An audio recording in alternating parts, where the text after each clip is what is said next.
गीदड़ और ऊंट की कहानी। एक बार की बात है, जंगल में अकाल पड़ गया। पेड़ सूख गए, घास पात खत्म हो गया और जानवर भूख से परेशान थे। उन्हीं में एक ऊंट भी था जो बहुत भूखा था। एक दिन ऊंट को गीदड़ मिला। गीदड़ ने पूछा, मियां, जिंदगी कैसी चल रही है? ऊंट ने जवाब दिया, भाई, क्या बताऊं, भूख से बुरा हाल है। गीदड़ बोला, मैं एक जगह देखकर आया हूं जहां गन्ने की फसल लगी है।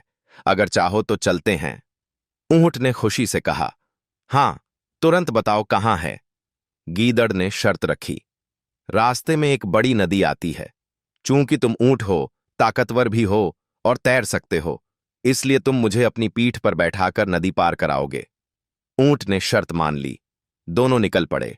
नदी आई तो ऊंट ने गीदड़ को अपनी पीठ पर बिठाया और आसानी से पार कर गया। जल्दी ही वे दोनों खेत में पहुंच गए और गन्ना खाने लगे। गीदड़ का पेट जल्दी भर गया। फिर वह जोर जोर से चिल्लाने लगा। किसान ने आवाजें सुन लीं और डंडा लेकर दौड़ता हुआ आ पहुंचा। उसने देखा कि केवल गीदड़ ही नहीं बल्कि एक ऊंट भी खेत में गन्ना खा रहा है। किसान ने ऊंट की खूब पिटाई की। दोनों जान बचाकर भाग निकले। ऊंट ने गीदड़ से कहा, यह तुमने क्या हरकत की? जब मैं खा रहा था तो तुमने शोर क्यों मचाया? गीदड़ बोला, क्या करूं यार, खाने के बाद अगर आवाज न निकालूं तो खाना हजम नहीं होता, मजबूरी थी। ऊंट चुप रहा।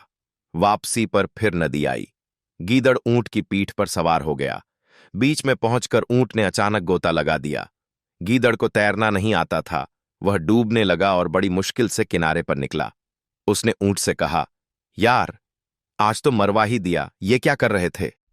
ऊंट बोला, क्या करूं भाई, खाने के बाद जब तक मैं पानी में डुबकी न लगाऊं, मेरा खाना हजम नहीं होता। यह कहकर ऊंट हंसता हुआ अपने रास्ते चल दिया और गीदड़ हैरान रह गया। सबक, जैसी करनी वैसी भरनी। जो दूसरों के साथ धोखा करता है, उसे खुद भी धोखा सहना पड़ता है।